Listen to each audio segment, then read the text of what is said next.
fit in. Yeah. Be quiet, do your work, head down. Yeah. You'll be fine. And that does not get you the pay recognition you deserve. It's funny. At the end of the day, our job is just to be us. Leadership isn't a performance, it's presence. That's and right. you always reiterate that to us.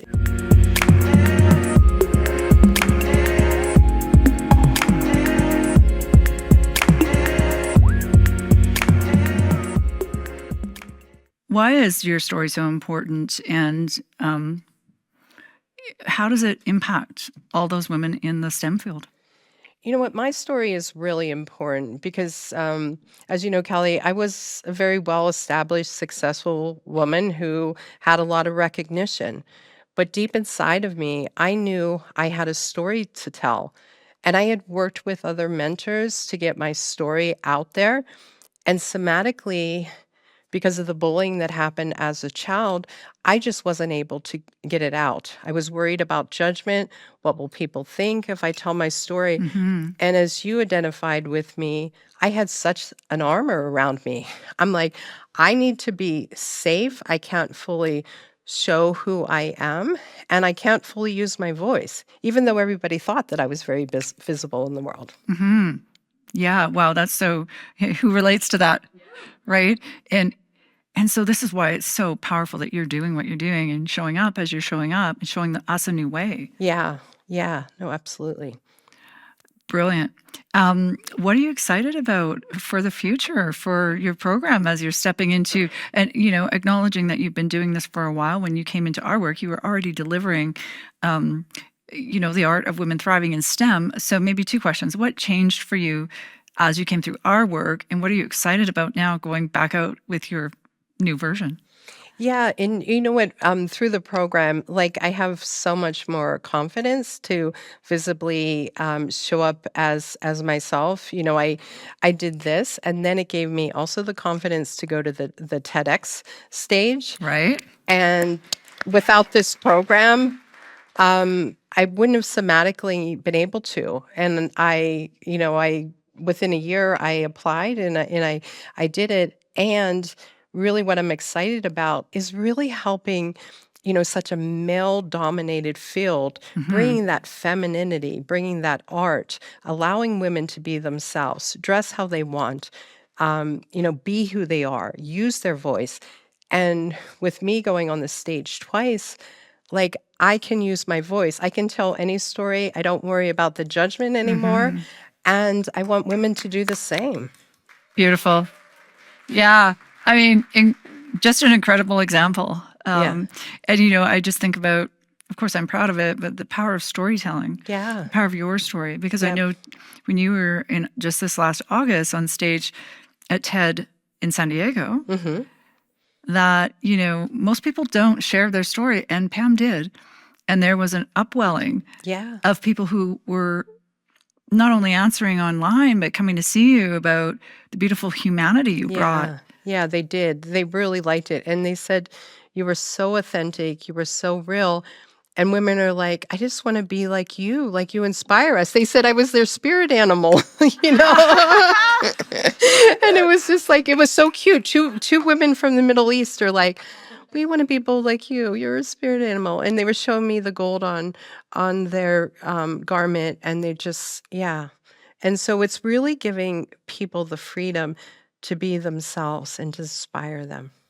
And isn't it fun that, it's through you being yourself? Yeah. It's like our transformation, your struggle Mm-hmm. with your Jordache jeans, like who relates, right? Yeah. I think every single woman in here. Yes. Yeah. But your struggle to your freedom is exactly what they want. And what you said was so profound. Like, they want to be like you. Yeah.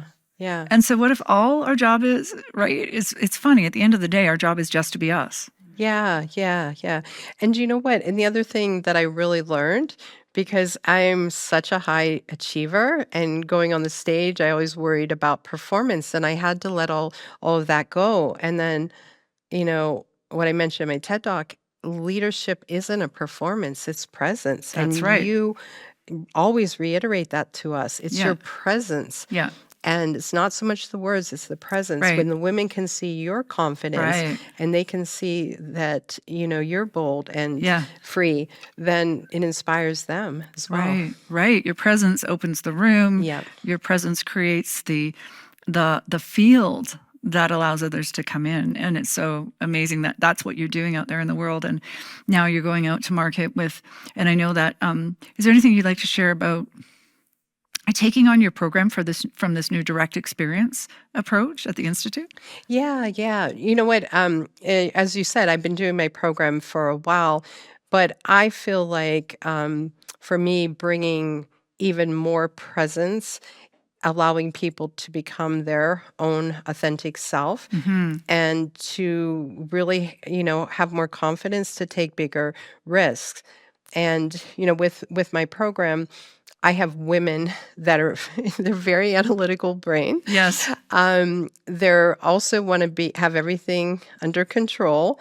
Um, it's it takes a while, but we have to allow them to relax and surrender. Mm-hmm. And like as you said earlier, like often the women are saying, "Why didn't I get the position?" And nobody can explain to them why they didn't get to that VP position. Yeah. And then they do the work and they recognize where they're holding themselves back, Mm-hmm. where there's some unworthiness going on, or they're showing up where they need to take a different approach with how they're approaching their boss. Like I've Right. had so many women within 3 months then get that VP position. Wow.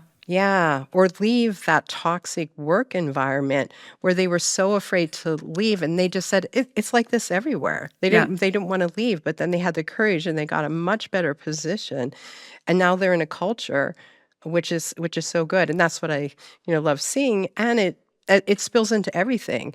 Their relationships get better with their husband or their partner, things improve with their kids, and they start taking better care of themselves Mm-hmm. and teaching them how to not burn out as well. Really amazing. And one of the things I love is I know that because you're in the sciences and Uh-huh. we're rational, intellectual, we're smart, right? Aren't we? Women, we're smart. We are high capacity. Like, sorry, all the men in the room. We're super high capacity, complexity. We can hold it all. But I know that originally you were using the typical stuff we use in the sciences, right? The PowerPoints, Yes. right?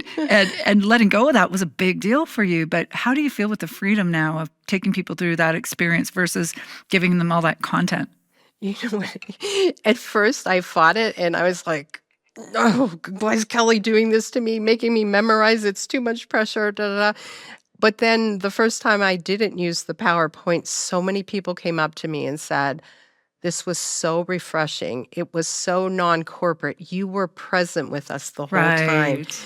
And so I'm so happy that I got rid of the PowerPoints. And Yeah. it was kind of like a crutch, but then just trusting that I knew my materials, I Right. could present it. And then it has women go deeper into their work, into their body. Right. Because they're with you Yeah. and they're with themselves. You're allowing them to feel themselves. When we're teaching content and information, or we're using PowerPoints, Yeah. we're disconnected from them and they're disconnected from themselves. You cannot be in your rational left brain and also be connected to your body. I mean, obviously, we're always using all parts of ourselves. That's just an extreme polarization. Mm-hmm. But isn't that awesome? And so then we get better and better at it, right? Mm-hmm. So where eventually, I didn't plan to tell my story yesterday, Uh-huh. but it's in me. Yeah. And I yeah. was fully there, instantaneously there. Absolutely. And where we can pull what we need in the moment, then we become available for the impulse of life in the moment. Yeah. On a stage when we have to pivot, Mm-hmm. right? Or, in our work with our women, we're present. Yeah. It's so much more fun, right? Yeah, Are you having no. more fun too? Yeah, no, definitely having more fun and more ease and just more presence.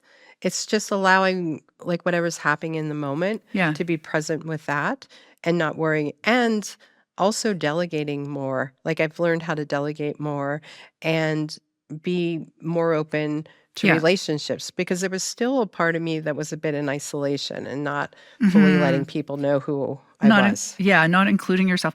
So Pam, when you first came into the work, you were very science. Oh, you still are. I love science. I'm a total science geek. But you were still a bit in that green light, right? Flying Oh, everywhere, yeah. schedules everywhere, Yeah. la la la la la. But I Yeah. feel like what's happened now, like you're more focused. Does that make sense? Yeah, yeah, I'm definitely more focused. And then Grounded. I recognize when I'm going into that frenetic side, Yeah. and because high achievers will always be prone to burnout, so you have to recognize Mm-hmm. when it's happening. And I'm getting better and better at the delegation and trusting and being more, open to Yeah. letting other people take charge and not have to be me. So I can really dedicate more time to Yeah. my Art of Women Thriving in STEM Beautiful. program. Amazing. Amazing. You know, I recognized just now Hmm. that this morning we didn't ask any questions. I missed that. I missed things. It's not about perfection. But let's see if there's two questions in the room. Who would like to ask a question of Pam around anything process? Yes. Um, so can you explain to me what STEM means in the professional world? Because I hear it a lot in the educational world, Yeah. but not so much past that. So where does it lead into the professional world? So STEM stands for science, technology, engineer, and math. And most of the women that I work with are typically in science or tech. Yeah, beautiful. So smart data oriented people. Yep. Right up here. Um, Pamela, how has it been with knowing that you're creating a new culture for women in STEM? Oh my gosh, it's profound because it's so needed, and especially in this political environment, women, we can't have us go backwards. We need to shine our light. And that's what I'm telling everyone. You need to show your light. You have to be free to be you, and you trust when you're free to be you that all of the magic will happen. When you can own it and you feel whole with yourself, we have to have more women feeling whole and bringing that to the table. Yeah. And we need women in STEM, like we need women in the sciences. We need Yeah. women leaders to stay there, but to enjoy their life. Exactly. And a lot have left, and they need to get promoted. There's still They need, not people at that many at the C-level suite or past the VP level. yeah, And so we have to help more women rise. And they think that it's all about the qualifications. If I get my MBA, right. if I get my PhD, but as we know, it's doing that inner work and to show up as their best self and to be them. Absolutely. You know, just like I was saying this morning, you know, I had all the Yeah. qualifications, right? But I wasn't able to trust myself in a way that, you know, once I let go of and showed up as myself, yeah, I got that executive role. Yeah. But, you know, it was easy for me to say that it was the structure, you know, the patriarchy, you know, the corporation, you know, the culture. And really, I had the freedom to become that woman Yeah. who could take that role. And that's what you're doing, which is so Yeah. critically important. Yeah, which is so critical because Yeah. they're blaming outside Right, influences. including the pay and the recognition we're not receiving. Yeah. So, you know, and I'm proud that in the end I did negotiate at the highest rate of a female in my field. It was still lower, right? It was still lower, but it was a really good, you know, I was at the top of that, but it took me everything to do that. And I wish I'd had someone who can guide me Yeah. to do it more easily, to drop in, right? Because Yeah. women in STEM deserve to be paid Yes. what they deserve. Yes?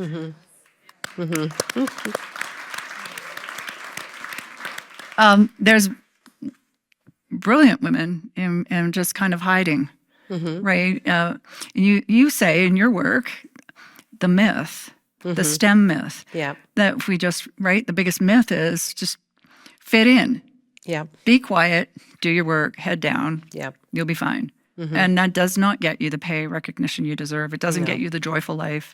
And actually, we need women at the forefront of the STEM field. So, really excited for you and so glad that you came through this work and that we've known each other, Yeah. Pam. And it's a delight to see you just really expand forward. Yeah, and I wanted to thank you so much because with the work that I've done with you, it's allowed me to be a much stronger leader. It's allowed me to go out into more visibility and that will have a ripple effect with so many women in the STEM Absolutely. field. My So I'm pleasure. I'm My so pleasure. appreciative. Thank you.